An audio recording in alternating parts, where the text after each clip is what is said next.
ఈ ఉదయకాల దేవునిలో ప్రభువా మాకు అనుగ్రహింపచేసినందుకు లెక్కలేని వందనాలు స్తుతులు స్తోత్రమయ్యా. నీ కృపావాత్సల్యతను బట్టి, నీ యొక్క కృపా ప్రేమ కరుణను బట్టి ఈ ఉదయకాలంలో మరొక్కసారి తిరిగి కృతజ్ఞతా స్తుతులు చెల్లించుకుంటున్నా తండ్రి. నాకు ఇప్పటివరకు ఇచ్చినటువంటి ఆరోగ్యాన్ని బట్టి, ఆర్థిక పరిస్థితులను బట్టి, ప్రతి ఒక్క సమస్యను నా ముందు ఎంతో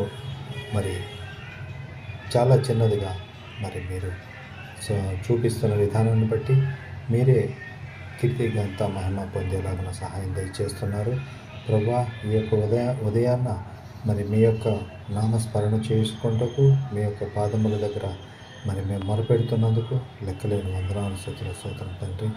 ఇదే విధంగా ప్రతి ఒక్క సూర్యోదయాన్ని మాకు అనుగ్రహింపచేసి మాకు ప్రతిదినము కూడాను మీ యొక్క సన్నిధి, మీ యొక్క కృప, మీ యొక్క కనుదృష్టి మా మీద నిలిపి మమ్మల్ని నడిపించమని, నీ కృపా వాత్సల్యతను బట్టి మా ముందుంచబడినటువంటి ప్రతి సమస్యలోనూ మమ్మల్ని లేవనెత్తుతూ నీ యొక్క శిలువ రక్తంలో మమ్మల్ని ప్రోక్షింపజేసి ప్రతినిత్యము మేము పొరపాట్లు జరుగుతున్నటువంటి విషయాల్లో మమ్మల్ని లేవనెత్తి నీ కృపకు పాత్రలుగా చేస్తూ నీ కృపా వాత్సల్యత మా మీద కుమ్మరింప చేసినందుకు లెక్కలేని వందనాలు స్తుతులు స్తోత్రం తండ్రి.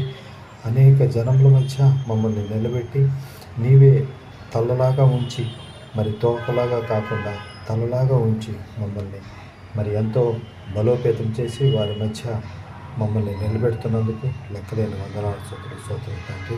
నీ యొక్క కృప, నీ యొక్క జ్ఞానాన్ని మాకు ప్రతినిత్యం అనుగ్రహిస్తూ నీవే మమ్మల్ని నిలబెట్టి మమ్మల్ని నడిపించమని, ఈ యొక్క ఉదయకాలం నుంచి రాత్రి పడుకుపోయే వరకు కూడా నీ యొక్క కృప, సన్నిధి, ప్రసన్నత మాకు అనుగ్రహింప చేయమని నీ కృతజ్ఞతాస్తుతులు చెల్లించుకుంటూ ఈ ఉదయకాలంలో నీ యొక్క సన్నిధితోటి ప్రారంభమయ్యేలాగా సహాయం దయచేస్తున్నందుకు లెక్కలేని వందనాలు స్తుతులు స్తోత్రాలు చెల్లించుకుంటూ నజరేయుడైన యేసయ్య నామమున అడిగి వేడుకొంచున్నాం తండ్రి.